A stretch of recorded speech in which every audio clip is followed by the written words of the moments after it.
ಶ್ರೀ ಗಣಪತಿ ಶಾರದಾ ಗುರುಭ್ಯೋ ನಮಃ.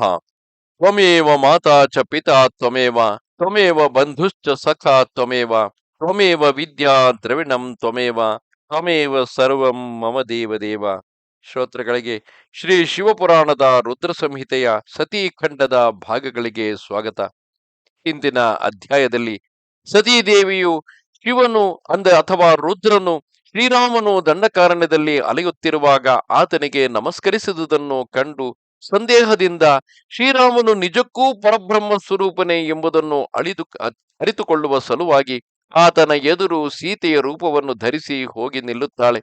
ಆ ಸಂದರ್ಭದಲ್ಲಿ ಸೀತಾ ವಿರಹದಿಂದ ಶೋಕಗ್ರಸ್ತನಾಗಿ ಅಲೆಯುತ್ತಿದ್ದ ಪ್ರಭು ಶ್ರೀರಾಮಚಂದ್ರನು ಸತೀದೇವಿಯನ್ನು ಸೀತೆಯ ರೂಪದಲ್ಲಿ ಕಂಡು ಭಕ್ತಿಯಿಂದ ಆಕೆಗೆ ನಮಸ್ಕರಿಸಿ ಆಕೆಯ ಮೂಲ ಸ್ವರೂಪವನ್ನು ಅರಿತವನಾಗಿ ಸತೀದೇವಿಯಲ್ಲಿ ರುದ್ರನ ಕುರಿತಾಗಿ ವಿಚಾರಿಸುತ್ತಾನೆ.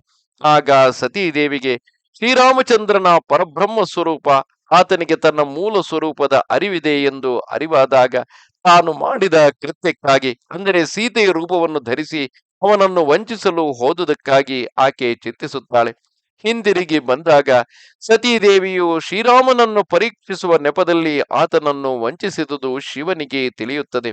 ಭಕ್ತಿ ಮಾರ್ಗದ ಪ್ರವರ್ತಕನಾದ ಪ್ರಭು ಶಿವನು ಶಿವೆಯು ಸೀತೆಯ ರೂಪವನ್ನು ಧರಿಸಿದುದರಿಂದ ಆಕೆಯನ್ನು ಮಾನಸಿಕವಾಗಿ ತ್ಯಜಿಸಿ ಬಿಡುತ್ತಾರೆ. ಆದರೆ ಸ್ವತಃ ಶಿವೆಯಲ್ಲಿ ಸದಾ ಅನುರಕ್ತನಾದ ಶಿವನು ಆಕೆಗೆ ಮನೋಹರವಾದ ಕಥೆಗಳನ್ನು ಹೇಳಿ ಸಮಾಧಾನ ಪಡಿಸುತ್ತಾನೆ. ಬ್ರಹ್ಮದೇವರು ಕಥೆಯನ್ನು ಮುಂದುವರಿಸುತ್ತಾ ನಾರದರಿಗೆ ಹೇಳುತ್ತಿರುವರು. ನಾರದನೇ, ಹಿಂದೊಮ್ಮೆ ಸಮಸ್ತ ಮಹಾತ್ಮ ಮುನಿಗಳು ಪ್ರಯಾಗದಲ್ಲಿ ಸೇರಿದ್ದರು. ಅಲ್ಲಿ ನೆರೆದ ಮಹಾತ್ಮರೆಲ್ಲರೂ ವಿಧಿ ವಿಧಾನದಿಂದ ಒಂದು ಬಹುದೊಡ್ಡ ಯಜ್ಞವನ್ನು ಮಾಡಿದ್ದರು. ಆ ಯಜ್ಞದಲ್ಲಿ ಸನಕಾದಿ ಸಿದ್ಧ ಗಣರು, ದೇವರ್ಷಿಗಳು, ಪ್ರಜಾಪತಿಗಳು, ದೇವತೆಗಳು ಹಾಗೂ ಬ್ರಹ್ಮ ಸಾಕ್ಷಾತ್ಕಾರ ಪಡೆದ ಜ್ಞಾನಿಗಳು ಆಗಮಿಸಿದ್ದರು. ನಾನು ಕೂಡ ಮಹಾ ತೇಜಸ್ವಿ ಮೂರ್ತಿಮಂತ ನಿಗಮಗಳು ಮತ್ತು ಆಗಮಗಳೊಂದಿಗೆ ಕೂಡಿ ಪರಿವಾರ ಸಹಿತ ಅಲ್ಲಿಗೆ ಹೋಗಿದ್ದೆ. ಅನೇಕ ಪ್ರಕಾರದ ಉತ್ಸವಗಳೊಂದಿಗೆ ಅಲ್ಲಿ ವಿಚಿತ್ರ ಸಮಾಜವು ಸೇರಿತ್ತು.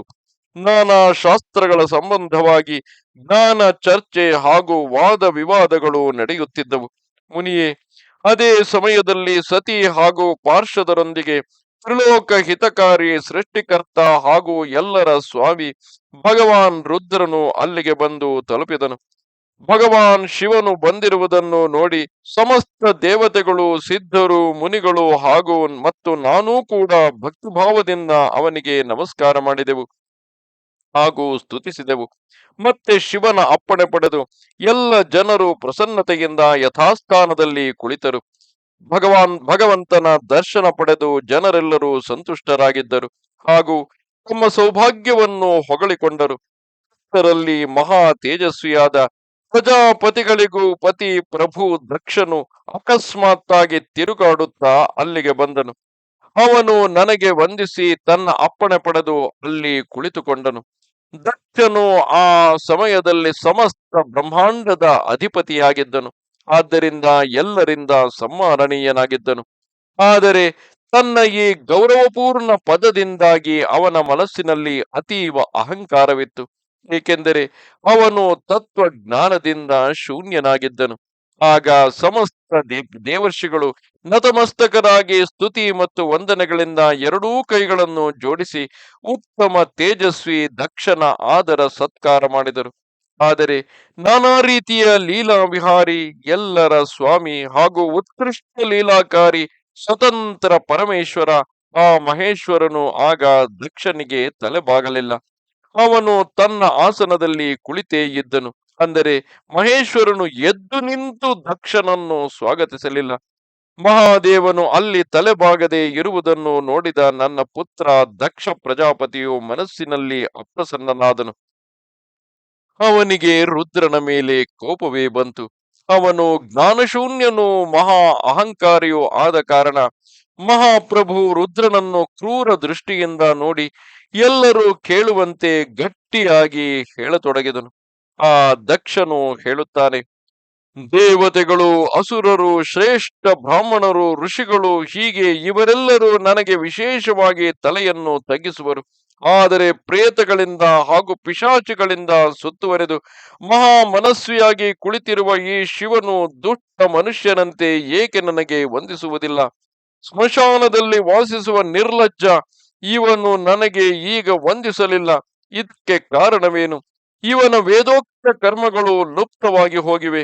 ಇವನು ಭೂತ ಪಿಶಾಚಿಗಳೊಂದಿಗೆ ಸೇವಿತನಾಗಿ ಉನ್ಮತ್ತನಾಗಿ ತಿರುಗಾಡುತ್ತಿರುವನು ಹಾಗೂ ಶಾಸ್ತ್ರೀಯ ವಿಧಿಯನ್ನು ಹಳೆಯುತ್ತಾ ನೀತಿ ಮಾರ್ಗವನ್ನು ಸದಾ ಕಳಂಕಿತಗೊಳಿಸುತ್ತಿರುವನು.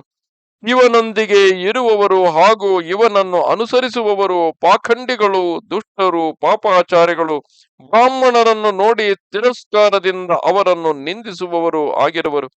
ಇವನು ಸ್ವತಃ ಪತ್ನಿಯಲ್ಲಿ ಆಸಕ್ತನಾಗಿರುವವನು ಹಾಗೂ ರತಿಕರ್ಮದಲ್ಲಿಯೂ ದಕ್ಷನಾಗಿರುವವನು. ಆದ್ದರಿಂದ ನಾನು ಇವನಿಗೆ ಶಾಪ ಕೊಡಲು ಸಿದ್ಧನಾಗಿದ್ದೇನೆ. ಈ ರುದ್ರನು 4 ವರ್ಣಗಳಿಂದಲೂ ಬೇರೆಯಾಗಿದ್ದು ಕುರೂಪಿಯಾಗಿದ್ದಾನೆ. ಇವನನ್ನು ಯಜ್ಞದಿಂದ ಬಹಿಷ್ಕೃತನನ್ನಾಗಿಸಬೇಕು. ಇವನು ಸ್ಮಶಾನದಲ್ಲಿ ವಾಸಿಸುವವನು ಹಾಗೂ ಉತ್ತಮ ಕುಲ ಮತ್ತು ಜನ್ಮದಿಂದ ಹೀನನಾಗಿರುವನು. ಅದಕ್ಕಾಗಿ ದೇವತೆಗಳೊಂದಿಗೆ ಇವನು ಯಜ್ಞದಲ್ಲಿ ಭಾಗ ಪಡೆಯದೆ ಹೋಗಲಿ.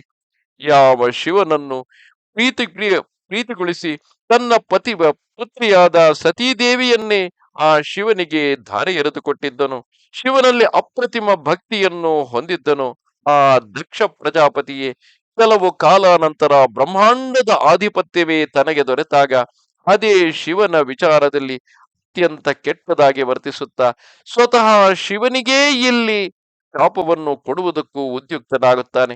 ಭಗವಂತನ ಲೀಲೆಯೇ ಹೀಗೆ. ಹೇಗೆ ಇದ್ದವರು ಹೇಗೆ ಬದಲಾಗುತ್ತಾರೆಂದು ಆ ಬ್ರಹ್ಮನಿಗೆ ಗೊತ್ತು.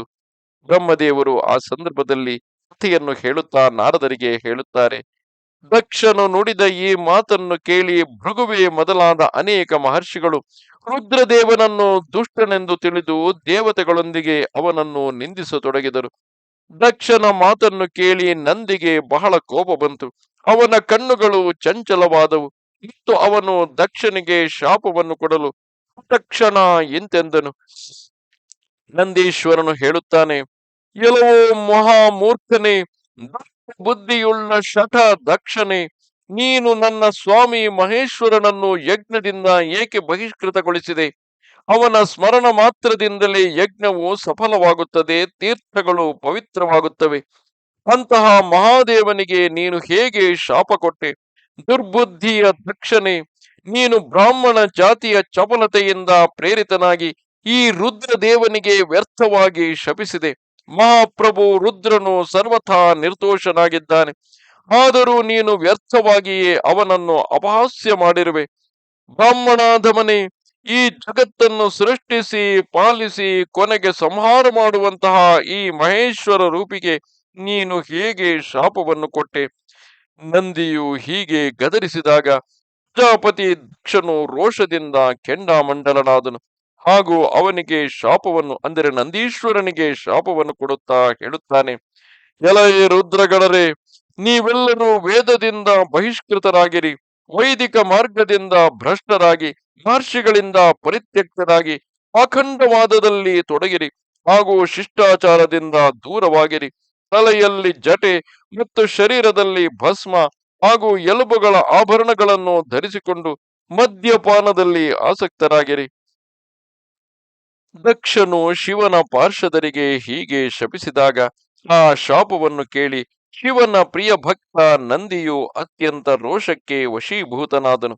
ಶಿಲಾದ ಪುತ್ರ ನಂದಿಯು ಭಗವಾನ್ ಶಿವನ ಪ್ರಿಯ ಪಾರ್ಷದ ಹಾಗೂ ಮತ್ತು ತೇಜಸ್ವಿಯಾಗಿದ್ದನು. ಅವನು ಗರ್ವದಿಂದ ಬೀಗಿದ ಮಹಾದುಷ್ಟ ದಕ್ಷನಿಗೆ ಹೀಗೆ ಉತ್ತರಿಸತೊಡಗಿದನು. ನಂದೀಶ್ವರನು ಹೇಳುತ್ತಾನೆ, ಎಲೈ ಶಟನೆ, ದುರ್ಬುದ್ಧಿಯುಳ್ಳ ದಕ್ಷನೇ, ನಿನಗೆ ಶಿವನ ತತ್ವದ ಯಾವ ಜ್ಞಾನವೂ ಇಲ್ಲ.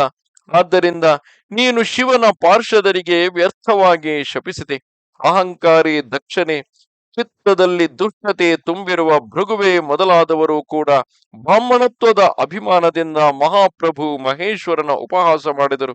ಆದ್ದರಿಂದ ಇಲ್ಲಿ ಸೇರಿದ ಭಗವಾನ್ ರುದ್ರನಿಗೆ ವಿಮುಖರಾದ ನಿನ್ನಂತಹ ದುಷ್ಟ ಬ್ರಾಹ್ಮಣರಿಗೆ ನಾನು ರುದ್ರ ತೇಜದ ಪ್ರಭಾವದಿಂದಲೇ ಶಾಪವನ್ನು ಕೊಡುತ್ತಿರುವೆನು. ನಿಮ್ಮಂತಹ ಬ್ರಾಹ್ಮಣರು ಕರ್ಮ ಫಲದ ಪ್ರಶಂಸಕ ವೇದವಾದದಲ್ಲಿ ಸಿಲುಕಿಕೊಂಡು ವೇದದ ನಿಜವಾದ ತತ್ವಜ್ಞಾನದಿಂದ ಶೂನ್ಯರಾಗಲಿ. ಅಂದರೆ ವೇದವಿಹಿತ ಕರ್ಮಗಳನ್ನೇ ಮಾಡುತ್ತಾ ಆ ಕರ್ಮಗಳಲ್ಲೇ ಸಿಲುಕಿಕೊಂಡು ಅದರ ಮೂಲ ಅರ್ಥವನ್ನು ತತ್ವವನ್ನು ಅರಿಯದವರಾಗಿ ಹೋಗಲಿ. ಆ ಬ್ರಾಹ್ಮಣರು ಸದಾ ಭೋಗಗಳಲ್ಲಿ ತನ್ಮಯರಾಗಿದ್ದು ಸ್ವರ್ಗವನ್ನೇ ಎಲ್ಲಕ್ಕಿಂತ ದೊಡ್ಡ ಪುರುಷಾರ್ಥವೆಂದು ತಿಳಿಯುತ್ತಾ ಸ್ವರ್ಗಕ್ಕಿಂತ ಹೆಚ್ಚಿನ ವಸ್ತು ಯಾವುದೂ ಇಲ್ಲ ಹೀಗೆ ಹೇಳುತ್ತಾ ಇರಿ. ಹಾಗೂ ಕ್ರೋಧ, ಲೋಭ, ಮದದಿಂದ ಕೂಡಿ ನಿರ್ಲಜ್ಜ ಭಿಕ್ಷುಕರಾಗಿರಿ. ಎಷ್ಟೋ ಬ್ರಾಹ್ಮಣರು ವೇದಮಾರ್ಗವನ್ನು ಮುಂದಿರಿಸಿಕೊಂಡು ಶೂದ್ರರ ಯಜ್ಞ ಮಾಡಿಸುವವರು ಹಾಗೂ ದರಿದ್ರರಾಗುವರು. ಸದಾ ದಾನ ಪಡೆಯುವುದರಲ್ಲಿ ತೊಡಗಿಕೊಂಡಿರುವರು. ದೂಷಿತ ದಾನವನ್ನು ಗ್ರಹಣ ಮಾಡಿದ ಕಾರಣ ಅವರೆಲ್ಲರೂ ಅಂದರೆ ಎಲ್ಲ ಬ್ರಾಹ್ಮಣರು ನರಕಗಾಮಿಗಳಾಗುವರು. ದಕ್ಷಿಣೆ ಅವರಲ್ಲಿ ಕೆಲವು ಬ್ರಾಹ್ಮಣರಾದರೂ ಬ್ರಹ್ಮರಾಕ್ಷಸರಾಗುವರು. ಪರಮೇಶ್ವರ ಶಿವನನ್ನು ಸಾಮಾನ್ಯ ದೇವತೆ ಎಂದು ತಿಳಿದುಕೊಂಡು ಅವನಲ್ಲಿ ದ್ರೋಹ ಬಗೆಯುವ ದುಷ್ಟ ಬುದ್ಧಿಯುಳ್ಳ ದಕ್ಷ ಪ್ರಜಾಪತಿಯು ತತ್ವಜ್ಞಾನದಿಂದ ವಿಮುಖನಾಗಿ ಹೋಗಲಿ. ಅವನು ವಿಷಯ ಸುಖದ ಇಚ್ಛೆಯಿಂದ ಕಾಮನಾರೂಪಿ ಕಪಟದಿಂದ ಕೂಡಿದ ಧರ್ಮವುಳ್ಳ ಗೃಹಸ್ಥಾಶ್ರಮದಲ್ಲಿ ಆಸಕ್ತನಾಗಿ ಕರ್ಮ ಕಾಂಡವನ್ನು ಹಾಗೂ ಕರ್ಮ ಫಲದ ಪ್ರಶಂಸೆಯನ್ನು ಮಾಡುವ ಸನಾತನ ವೇದವಾದದ ವಿಸ್ತಾರವನ್ನೇ ಮಾಡುತ್ತಾ ಇರಲಿ. ಇವನ ಆನಂದದಾಯಕ ಮುಖವು ನಾಶವಾಗಲಿ. ಇವನು ಆತ್ಮಜ್ಞಾನವನ್ನು ಮರೆತು ಪಶುವಿನಂತೆ ಆಗಲಿ. ಹಾಗೂ ಈ ದಕ್ಷನು ಕರ್ಮ ಭ್ರಷ್ಟನಾಗಿ ಶೀಘ್ರವೇ ಆಡಿನ ತಲೆಯಿಂದ ಕೂಡಿರಲಿ. ಈ ಪ್ರಕಾರ ಕುಪಿತನಾದ ನಂದಿಯು ಬ್ರಾಹ್ಮಣರಿಗೆ ಮತ್ತು ದಕ್ಷನು ಮಹಾದೇವನಿಗೆ ಶಾಪ ಕೊಟ್ಟಾಗ ಅಲ್ಲಿ ಭಾರಿ ಹಾಹಾಕಾರವೆದ್ದಿತು. ನಾರದನೆ, ನಾನು ವೇದದ ಪ್ರತಿಪಾದಕನಾದ ಕಾರಣ ಶಿವತತ್ವವನ್ನು ತಿಳಿದಿರುತ್ತೇನೆ.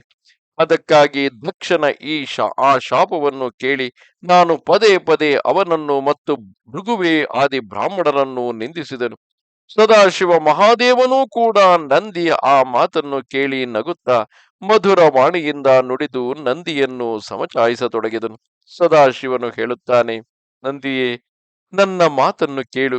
ನೀನಾದರೂ ಮಹಾಜ್ಞಾನಿಯಾಗಿರುವೆ. ನೀನು ಕ್ರೋಧಿತನಾಗಬಾರದು. ನೀನು ಭ್ರಮೆಯಿಂದ ನನಗೆ ಶಾಪ ಕೊಟ್ಟೆ ಎಂದು ತಿಳಿದುಕೊಂಡು ವ್ಯರ್ಥವಾಗಿಯೇ ಅಂದರೆ ನನಗೆ ಶಾಪ ಕೊಟ್ಟರು ಎಂದು ಭ್ರಮಿಸಿಕೊಂಡು ಇಡೀ ಬ್ರಾಹ್ಮಣ ಕುಲಕ್ಕೆ ಶಾಪವನ್ನಿತ್ತೆ.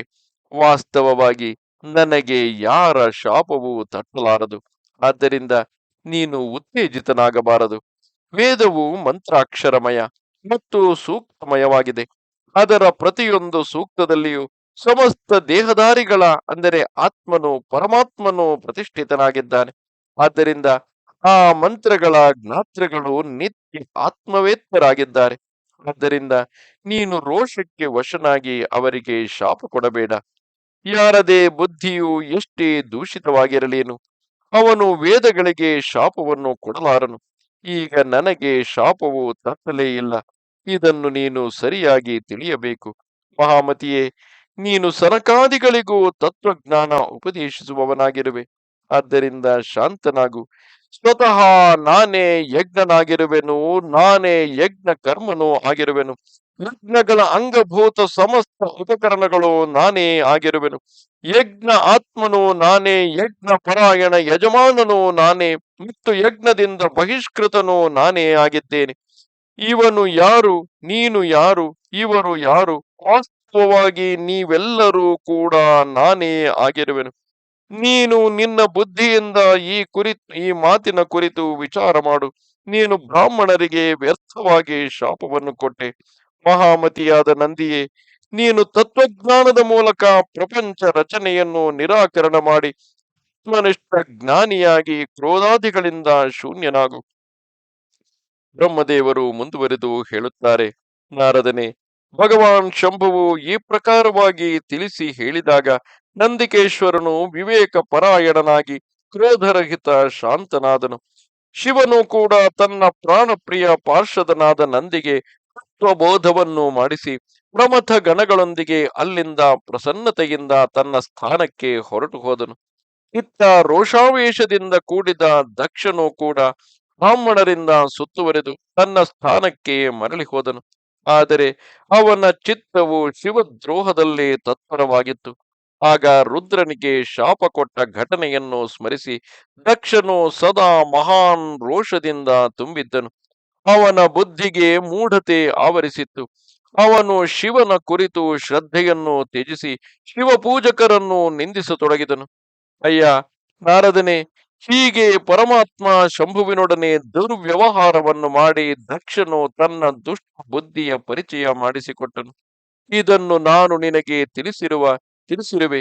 ಇನ್ನು ಪರಾಕಾಷ್ಠೆಗೆ ಮುಟ್ಟಿದ ಆ ದಕ್ಷನ ದುಷ್ಟ ಬುದ್ಧಿಯ ದುರ್ಬುದ್ಧಿಯ ವೃತ್ತಾಂತವನ್ನು ಹೇಳುವೆನು ಕೇಳು. ಈ ರೀತಿಯಾಗಿ ಪರಮಾತ್ಮ ಪರಶಿವನ ಸಂಕಲ್ಪದಿಂದಲೇ ಆತನ ಲೀಲಾನಾಟಕದ ಪಾತ್ರವಾಗಿಯೇ ಯಾವ ದಕ್ಷನು ಶಿವೆಯನ್ನು ಒಲಿಸಿಕೊಂಡು ಆಕೆಯನ್ನು ತನ್ನ ಪುತ್ರಿಯಾಗಿ ಪಡೆದುದರ ಮೂಲ ಉದ್ದೇಶವೇ ಆ ಪುತ್ರಿಯನ್ನು ಶಿವನಿಗೆ ಧಾರೆ ಎರೆದು ಕೊಡಬೇಕೆಂದು, ಆ ಮೂಲಕ ದಕ್ಷನಿಗೆ ಶಿವನಲ್ಲಿದ್ದ ಪ್ರೀತಿ, ಶಿವನಲ್ಲಿದ್ದ ಭಕ್ತಿಯ ಅರಿವಾಗುತ್ತದೆ. ಆದರೆ ಅದೇ ದಕ್ಷನೇ ಅಧಿಕಾರದ ಅಹಂಕಾರದಿಂದ ಸ್ವತಃ ಶಿವನಿಗೂ ಶಿವನ ಪಾರ್ಷದರಿಗೂ ಶಿವನ ಭಕ್ತರಿಗೂ ಶಾಪ ಕೊಡುವ ಮಟ್ಟಕ್ಕೆ ಹೋದನೆಂದರೆ ವಿಧಿಯು ಯಾರನ್ನು ಎಲ್ಲಿಂದ ಎಲ್ಲಿಗೆ ಬೇಕಾದರೂ ಕರೆದುಕೊಂಡು ಹೋಗಬಹುದು. ಪ್ರಭುವಿನಲ್ಲಿ ಶರಣಾಗುವ ಏಕಮಾತ್ರ ಭಕ್ತಿಯಿಂದ ಮಾತ್ರವೇ ಅಂತಹ ವಿಧಿ ಲಿಖಿತದಿಂದ, ವಿಧಿಯ ಮಾಯೆಯಿಂದ ನಾವು ರಕ್ಷಿತರಾಗಬಹುದು. ನಮಸ್ತೆ ಶಾರದಾ ದೇವಿ, ಕಾಶ್ಮೀರ ಪುರವಾಸಿನಿ, ತ್ವಾಮಹಂ ಪ್ರಾರ್ಥಯೇ ನಿತ್ಯಂ, ವಿದ್ಯಾದಾನಂಚ ದೇಹಿಮೆ. ನಮಸ್ಕಾರ.